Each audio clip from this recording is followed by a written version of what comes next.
Right now বলিউডের ভাইজান খ্যাত তারকা সালমান খানকে তো আপনারা সকলেই খুবই ভালো করে চিনেন। তাছাড়া এই তারকা তার কেরিয়ার এরই মধ্যে একাধিক চলচ্চিত্র উপহার দিয়েছে তিনি তার দর্শকদের। তাই তো বলাই বাহুল্য যে তিনি তার অভিনয় গুণে তার দর্শকদের মধ্যে নজরে থাকেন বরংবার। এদিকে অবশ্য প্রায় অনেকটা দিন ধরে শোনা যাচ্ছে যে গালওয়ান ভ্যালিকে কেন্দ্র করে সালমান খান চলচ্চিত্র নির্মাণ করবেন। তাই তো মাত্র কয়েকটা দিন ধরে তার এই বিষয়টি নিয়ে হট টপিক্সে রয়েছেন সালমান খান। সেই সাথে অবশ্য সম্প্রতি চলচ্চিত্রের নির্মাতারা চলচ্চিত্রটির আনুষ্ঠানিক ঘোষণা দিয়েছে বলে জানা যায়। তাছাড়া চলচ্চিত্রটিতে অবশ্য অভিনয় করার জন্য সালমান খানের লুকের অবশ্য অনেকটা পরিবর্তন থাকবে অনেক আগে থেকেই জানা যায়।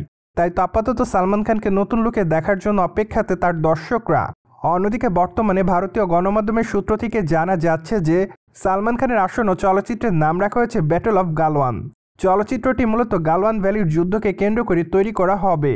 তাছাড়া আপনারা অনেক আগে থেকেই জানেন যে চলচ্চিত্রটি মূলত সত্য ঘটনা অবলম্বনে নির্মাণ করা হবে।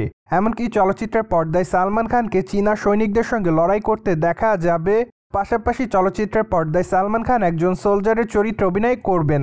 অন্যদিকে সালমান খান বর্তমানে তার নতুন এই চলচ্চিত্রের একটি মোশন পোস্টার ভিডিও আপলোড করেন। যদিও প্রকাশিত ভিডিওতে দেখা যাচ্ছে তাকে ক্ষতবিক্ষত চেহারায়, পাশাপাশি অবশ্য আরও দেখা যাচ্ছে আর্মির পোশাকে তাকে। তাই তো বলাই বাহুল্য যে সালমান খান কেমন লোকে দেখার পর আপাতত তার সকল দর্শকরা তার আসন্ন এই চলচ্চিত্রটি দেখার জন্য বর্তমানে রয়েছে অপেক্ষাতে। পাশাপাশি বর্তমানে এক ঘনিষ্ঠ সূত্রের মাধ্যমে জানা যাচ্ছে যে বলিউডের ভাইজান সালমান খান খুবই শীঘ্রই তার নতুন এই চলচ্চিত্রের শুটিংয়ের কাজ শুরু করবেন। আর এর জন্য বর্তমানে তিনি নিজেকে নতুনভাবে ফিট করতে চায়। তাই তো কয়েক মাস যাবত এই তারকা নিয়মিত জিম করছে তার নতুন ফিটনেস তৈরি করার জন্য। পাশাপাশি এর আগে অবশ্য জানা গিয়েছিল যে ব্যাটল অফ গালওয়ান চলচ্চিত্রে তাকে সিক্স প্যাকে দেখা যাবে। যাই হোক, এখন শুধুমাত্র অপেক্ষার পালা, কেননা চলচ্চিত্রটি প্রকাশ্যে আসলেই দেখা যাবে চলচ্চিত্রের পর্দায় সালমান খানের সিক্স প্যাক। সো দর্শক, আপনি আসলে ব্যাটল অফ গালওয়ান চলচ্চিত্রটি দেখার জন্য বর্তমানে কতটুকু এক্সাইটেড তা অবশ্যই আমাদের কমেন্ট বক্সে জানাতে পারেন। অন্যদিকে সালমান খানকে সর্বশেষ অবশ্য অভিনয় করতে দেখা যায় সেকেন্দার চলচ্চিত্রে। চলচ্চিত্রের গল্পটি অবশ্য দর্শকদের কাছে সেভাবে নজর কাটতে পারেনি।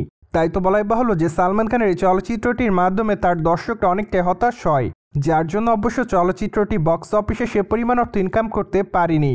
যদিও চলচ্চিত্রের পর্দায় নামি দামি তারকাকে অভিনয় করতে দেখা গিয়েছে, কিন্তু দুঃখের বিষয় যে এরপরও চলচ্চিত্রটি দর্শকদের মনের মতো হয়নি।